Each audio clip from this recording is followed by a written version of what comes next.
I, 38, male, got married to my wife, 33, 2 years back. We'd been dating for 3 years and she was more inclined towards marriage than I was, but just to make her happy, I agreed to it. Around a year ago, we started trying to have a baby. Again, that was at my wife's insistence. We struggled a lot during the period that we were trying to conceive, though, and things got so bad for my mental health that I decided to get myself tested. My wife had become mean during the time that we were struggling to conceive, and I tried to deal with her behavior, but it was just too much to bear. So a few days after the test, I was told by the doctor that I was sterile. To be honest, that pretty much broke my heart. Even though having a baby wasn't my idea, I had started envisioning my life as a father already, and I really wanted to be one. So to learn that I'd never be able to be a dad was the most devastating news to me at the time. But the worst was yet to come. I've been trying to work up the courage to tell my wife that I was the reason that we weren't able to conceive. But I was afraid how she'd react. She'd already been so mean to me that I couldn't imagine her reaction when she'd find out that what she wanted was probably never going to happen with me. So I waited for a few days after I knew the results of my test to tell my wife, but she's the one who ended up giving me a surprise. 4 days after I knew that I was sterile, she sat me down and told me that she had some really important news to share with me, and I was extremely scared because I'd thought that she'd somehow found out about my sterility. But no, she wanted to tell me that she was finally pregnant. I was shocked to my very core at what she was saying, but thankfully, she was blissfully unaware of my true feelings and began to celebrate almost immediately. I tried to join in on her happiness so that she wouldn't doubt me or whatever, but the very next day I got tested again just to confirm that I was really and truly sterile, and once again I received the same results. I was at a loss because if I wasn't the father, then my wife was most certainly cheating on me.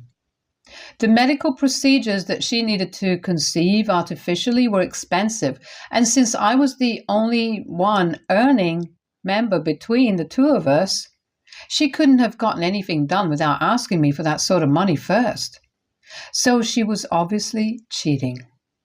The thought itself was so weird and horrible that I didn't do anything about it for the next few days while my wife planned a full-fledged party to announce her pregnancy. She seemed really happy and I was equally shattered, but I couldn't let it show on my face because I needed to get to the bottom of this whole situation. I didn't even tell my own family about what was happening and kept it all under wraps because this was way too uncomfortable and personal to be shared with anyone.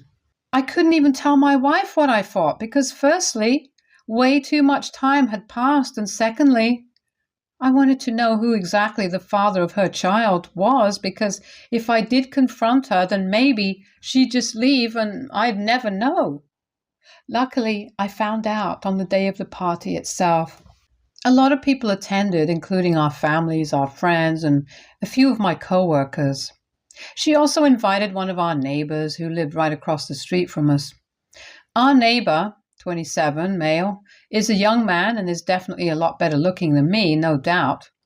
Not just me, but he's probably better looking than most people since he's a model, but he's still trying to make a name for himself in the modeling world. He moved in with his aunt who owns the house he lives in so that he's closer to the city since his own family lives really far away. My wife has always had a soft corner for this guy and would cook for him and his aunt when he'd moved in initially. He's even come over to our house for dinner a few times and we've chatted about his work. He's well-spoken and well-read as well, and he's also a literature major like my wife, so they have a lot in common and hit it off instantly the first time they met. I never had anything against the guy since he seemed sweet enough and I trusted my wife too. But when he entered the house on the day of our party and my wife's eyes lit up, I could sense that something had changed. She made a beeline for him as soon as he walked in and they hugged each other for longer than she'd hugged any of the other guests. Nobody else seemed to notice this, but I did. And I could tell they had something brewing, but I just needed a way to confirm it. So I decided to excuse myself to go to the loo, but headed to the bedroom instead and opened up my wife's laptop. I'd been able to check her phone while she was asleep a few days after she told me she was pregnant, but I hadn't found anything suspicious. Getting to her laptop had proved to be a little more difficult since whenever I was home, she was constantly watching something or typing something on it.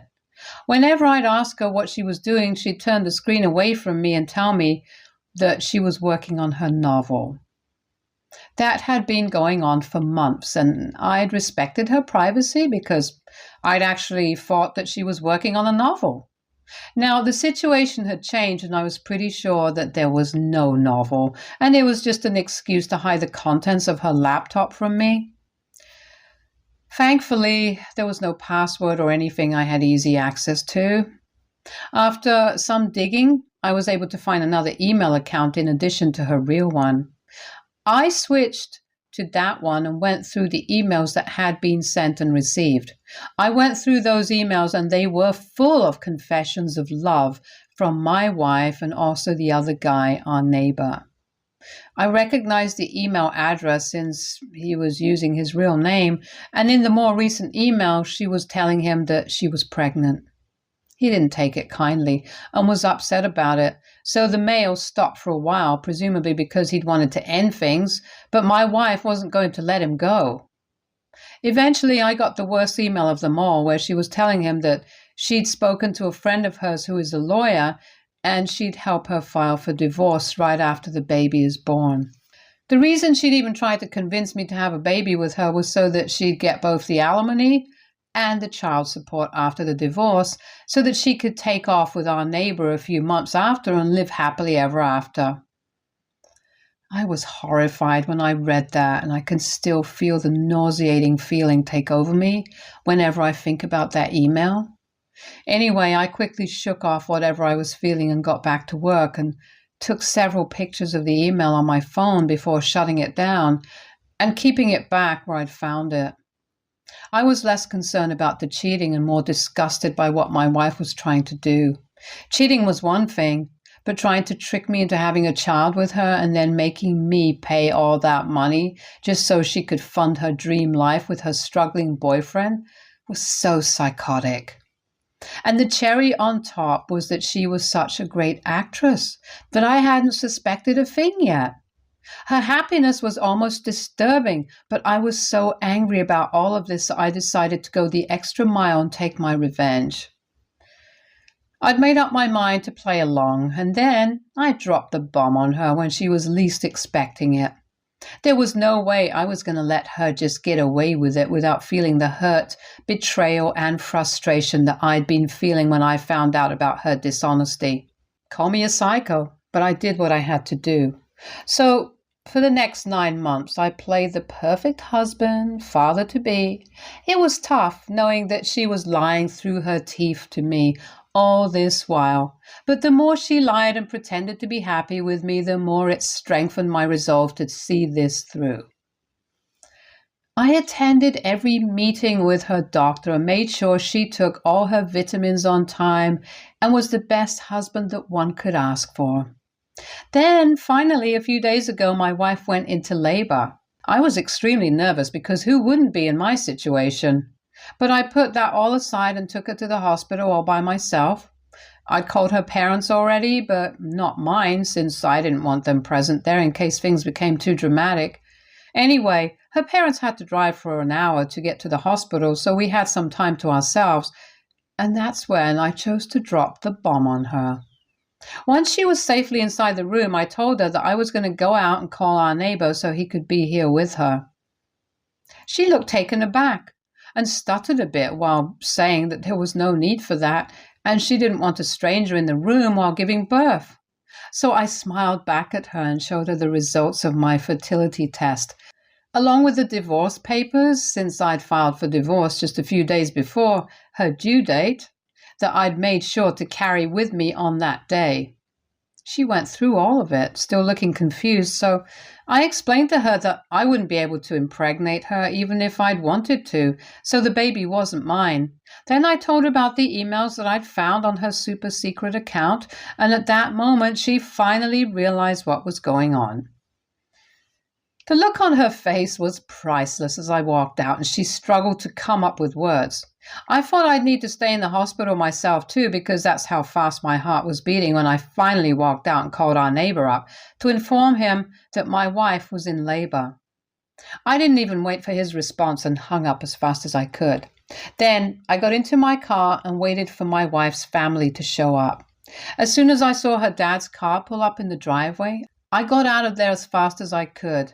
I even turned my phone off for good measure and drove for a while until I got to this motel, a little out of town. I'd packed my bags already a few weeks ago and had them stashed in the boot of my car so that I had all that I needed with me and wasn't caught unprepared at any point. I spent the rest of the day watching television, drinking beer, and doing everything I possibly could to take my mind off of things. I went to sleep that night quite peacefully, knowing that I was finally done and dusted with this whole act. The next morning I woke up and finally turned my phone on.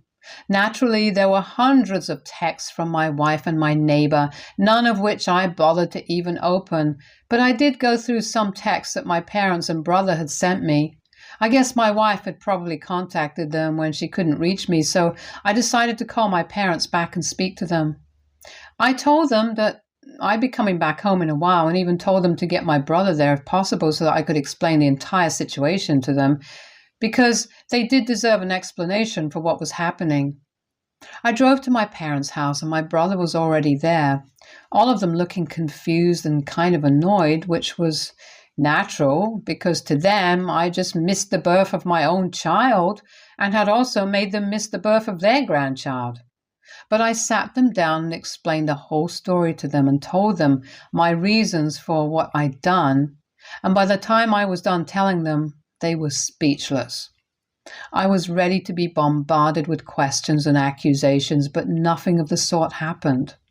All my dad said was that he hoped nothing worse would happen, and if the others had any other comments, they didn't say anything, so it was all chill on that front.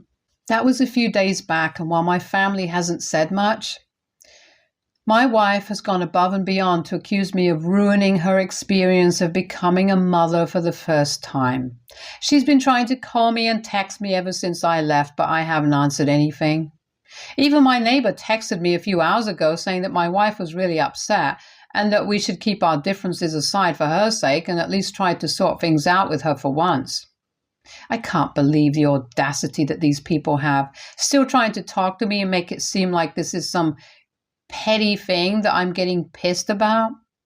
He mentioned a couple of other things as well in his text, like how my wife has started to fall back in love with me during her pregnancy, which had been a shock for both of them as well, so I should at least try to give our marriage a second chance.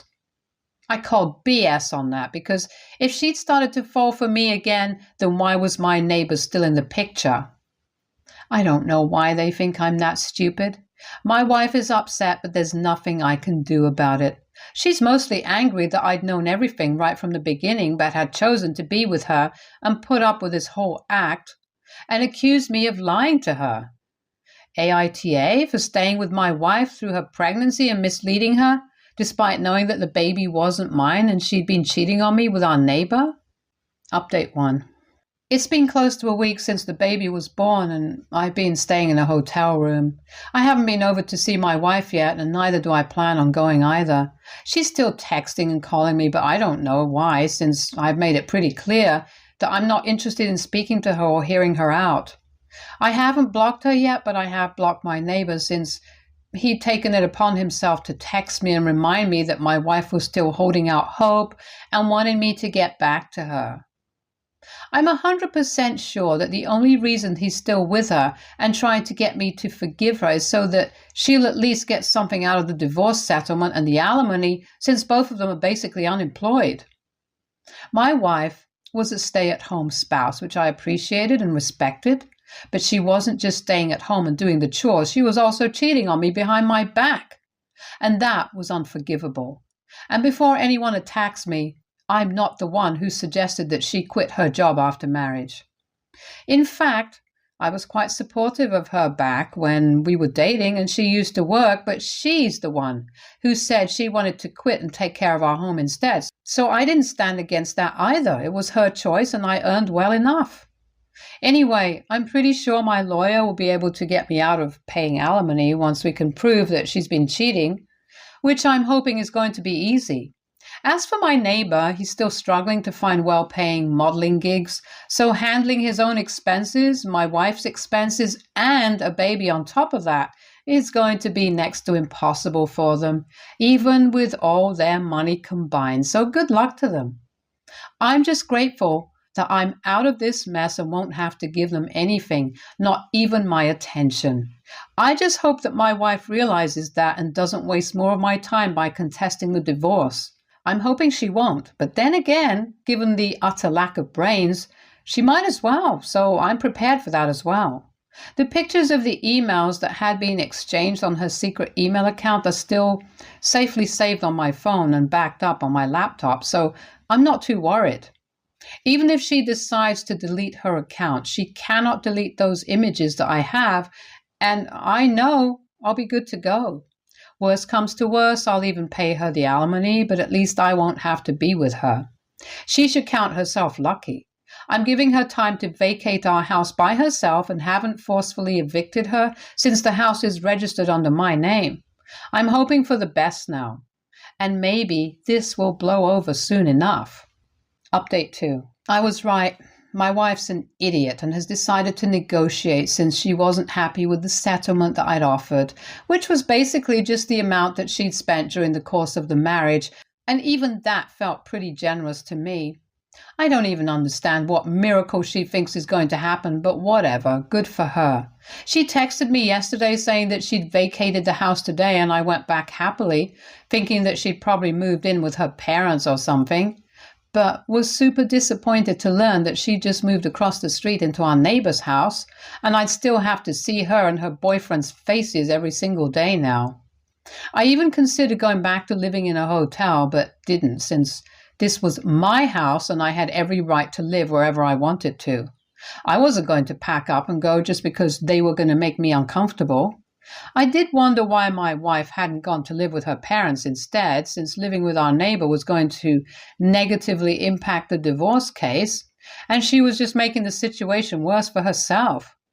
But I didn't have to think too hard, because while scrolling through all the unread messages that I'd received from multiple people so far, I also noticed one from my wife's father. I hadn't responded to several people who had texted me in the past few days, and his message had also gotten lost in it.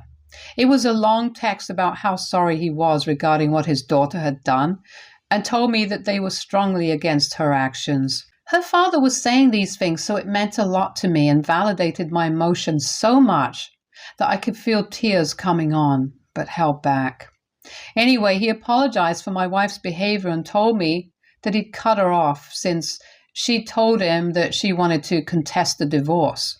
So far, nothing that my wife was doing made any sense to me at all, since everything that she'd done was eventually going to backfire, and surely even someone like her had the good sense to realize that. Either she's just really stupid, or she still has some sick and twisted tricks up her sleeve. I'm hoping it's not the latter, but then I wouldn't put it past her. She is pretty much the worst. This living arrangement is definitely going to lead to some complications, and I'm sure they'll try to make me uncomfortable or jealous, but I'm determined not to let them get under my skin and provoke me, because they're definitely going to use that against me. All things considered, I'm still saving a fortune since I don't have to live in a hotel. Update 3. So it's been a month since the negotiations for my divorce settlement began, and so far it's going pretty badly for my wife. I've been able to prove that she'd been cheating on me, and she'd even made my job easier by moving in with the guy I'd accused her of cheating on me with, so there was no question about the validity of my claims. She tried to make up some false accusations about how I was an alcoholic, which is also why I was sterile, and that's why she'd gone ahead and had an affair since when we were trying to conceive. I'd become really cruel and bitter towards her. But that was all disproved quite easily, since everyone knew I'd quit drinking last year when we'd decided to start trying for a baby and haven't touched alcohol since. Again, I don't know why she thought that would work, and it was pretty damn stupid on her part. I guess she was just grasping at straws since her initial plan had failed miserably, and now she was too busy, and her baby daddy was too stupid, so there they were. By now, both of us are well aware of the fact that the chances of her walking away with any alimony at all are very slim, and I guess she must have told her boyfriend this since a few days ago she was quite unceremoniously kicked out of his house with her baby. Yeah, that's right. I heard a lot of screaming and shouting from their house, and then, within minutes, I saw my wife and her son being pushed out of the house, while the father screamed absolutely disgusting things about her and called her every name in the book. I was watching all this happen from my living room, and the second I saw him shove my wife out while she was carrying the baby, I rushed out to help. Enmity be damned, I couldn't let a poor innocent baby suffer for something that isn't even his fault. By the time I reached his doorstep, he'd already slammed the door shut while my wife and her son were both sobbing. I carried the baby and grabbed my wife's hand so that I could lead them back to my house across the street, and then call my father-in-law up so that he could take her home. Within an hour, he showed up and took her away, once again thanking me for all that I'd done. During that 1 hour, my wife had been crying like a baby herself, so I'd basically been calming both mother and child down myself. I wanted to call the cops as well, but she managed to persuade me to let it go since she didn't want more trouble. She was apologizing again and again for whatever had happened and told me that she'd been so desperate to be with the one she loved that she'd lost all her self-respect and morals, and she was truly sorry about all of it. She told me she'll accept whatever happens and isn't going to negotiate anymore, so the divorce is finalized faster. I guess that's one good thing. I hope she decides to press charges eventually on this a-hole, though, and heals herself as well. But at least I did whatever I could and was a decent person, and I don't regret anything. Stay tuned for more stories from Our Girl Relationships.